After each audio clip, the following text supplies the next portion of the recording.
안녕하세요. 오늘 제가 소개해드릴 책은 이나모리 카즈오의 왜 리더인가입니다. 기억하시나요? 지난달 제가 소개해드린 왜 일하는가와 같은 작가입니다. 급변하는 비즈니스 현장에서 사업과 경영, 일과 성공에 대한 통찰을 마음의 구조라는 주제로 집대성한 책입니다. 마음의 구조는 사람의 마음 깊은 곳에 혼이 있고 그보다 더 깊은 곳에는 진화가 있다고 합니다. 진화의 뜻은 인간의 가장 순수하고 아름다운 마음 그 자체를 뜻한다고 합니다. 사람의 마음과 마음을 연결해 서로에게 온전히 닿는 방법은 바로 이 진화의 영역을 어떻게 활용하느냐에 따라 결정된다고 합니다.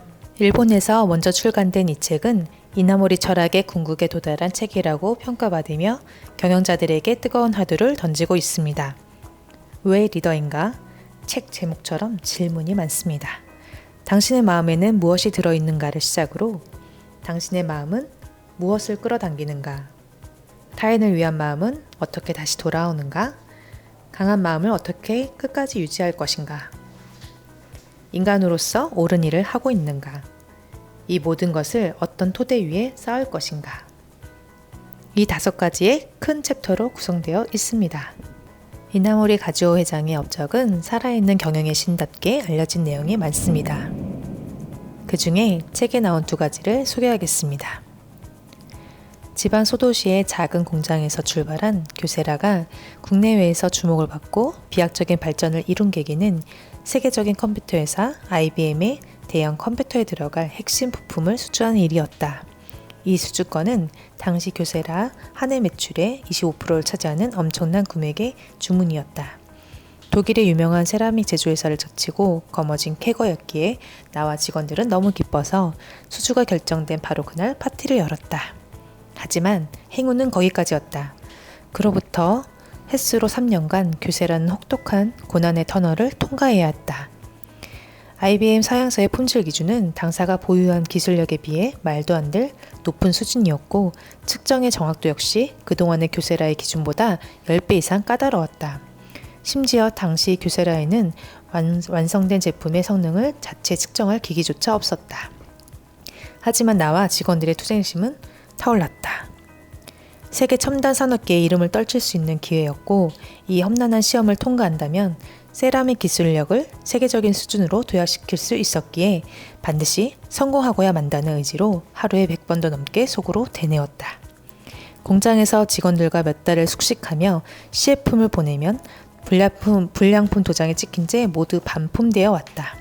하지만 7개월 만에 최적 합격 통지를 받았고 이후 24시간 공장을 가동시켜 기한 안에 납품할 수 있었다.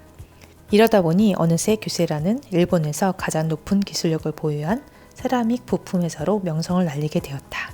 다음은 일본항공의 재건에 대한 내용입니다. 2010년 나는 파산 직전에 일본항공을 재건하라는 정부의 요청을 받아 일본항공의 회장 자리에 취임했다.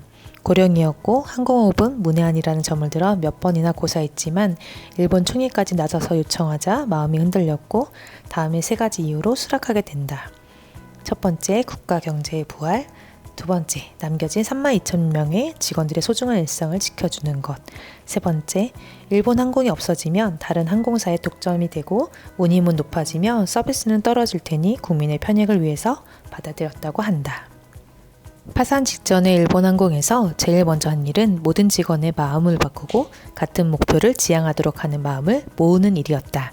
탁상 공론만 펼치던 엘리트 임원들을 현장에서 고객 경험이 있는 사람들로 경영에 참여할 수 있도록 조직을 개편했고 틈틈이 현장을 찾아가 말단 직원들과도 대화를 나누는 시간을 가졌다. 이를 대하는 태도부터 고객을 대하는 자세에 이타의 마음이 깃들도록 정성을 다해주기를 당부했다. 특히 고객을 직접 마주하는 승무원과 조종사의 마음가짐은 회사의 미래를 좌우하는 가장 중요한 자원이라 역설했다. 직원들의 마음이 고객의 마음에 닿지 않으면 그 어떤 일을 해도 아무 소용이 없다고.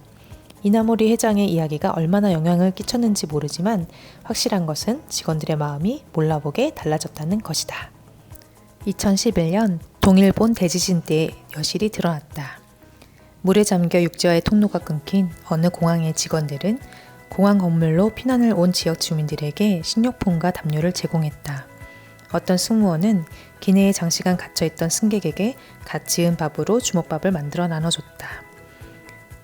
이런 일도 있었다. 어느 노부인이 지진 소식을 듣곤 재난지역에 머무르는 자신의 가족에게 가려고 했지만 모든 비행기가 결항되어 꼼짝없이 공항에 발이 묶이게 되었고, 이에 직원들이 교통편을 수소문해 그분이 공항까지 무사히 도착할 수 있도록 배웅해 드렸다고 한다. 직원들의 이런 작은 행동들이 항공사의 매출 증진과 수익성 향상에 얼마나 큰 기여를 했을까? 그건 알 수 없다. 어쩌면 전혀 도움이 되지 않았을 수도 있다. 하지만 핵심은 그것이 아니다. 앞의 사례들은 모두 매뉴얼에 있던 내용도 아니었고 누가 지시한 일도 아니었다. 시시각각 상황이 바뀌는 전쟁터 같은 현장에서 각자 지금 내가 고객을 위해 무엇을 할 수 있을까를 생각하고 자발적으로 행동한 결과들이었다. 그렇다면 그들의 행동을 이끈 것은 무엇이었을까? 물론 마음이다. 아무리 동기가 강력하고 목표가 명확해도 인간은 마음을 먹지 않으면 아무것도 못한다. 일본 항공의 재건은 리더의 마음이 직원들의 마음에 닿고, 그렇게 변화된 직원들의 마음이 기업의 서비스를 이용하는 고객들의 마음에 가닿은 마음의 개혁이었다. 마음이 바뀌지 않으면 아무것도 바뀌지 않는다. 나는 지금도 그렇게 믿고 있다. 매년 5천억 원이 넘는 적자에 부채만 21조에 달했던 일본항공은 이나모리 회장의 취임 이후 1년 만에 모든 부채를 회수했고 약 2년 6개월이 지나 주식도 재상장됐습니다. 27살, 자본금 3천만 원과 직원 28명으로 시작한 회사. 수도 없이 문전박대를 당하고 머리를 조아려야 직원들에게 겨우 월급을 줄 수 있었던 시절이 있었습니다. 현재 연매출 15조 원, 정업원 7만 명의 글로벌 기업으로 성장시킨 이나모리 가즈오 명예회장. 지난 삶을 회고하며 날마다 잊지 않고 주문처럼 외우는 진실을 다음과 같이 말하고 있습니다. 모든 것은 마음에서 시작되어 마음으로 끝난다. 우리는 어떻게 살 것인가 생각하고 난다. 이 말은 곧 마음에 어떤 그림을 그리며 살 것인가 라는 질문과 같다. 마음에 그린 그림이 그 사람이 걸어갈 인생의 모든 것을 결정한다. 어떤 미래가 펼쳐질지 모르는 불안한 시대에 살고 있습니다. 당신은 리더로서 어떤 각오를 하고 있습니까? 이제 리더인 당신이 답할 차례입니다. 감사합니다.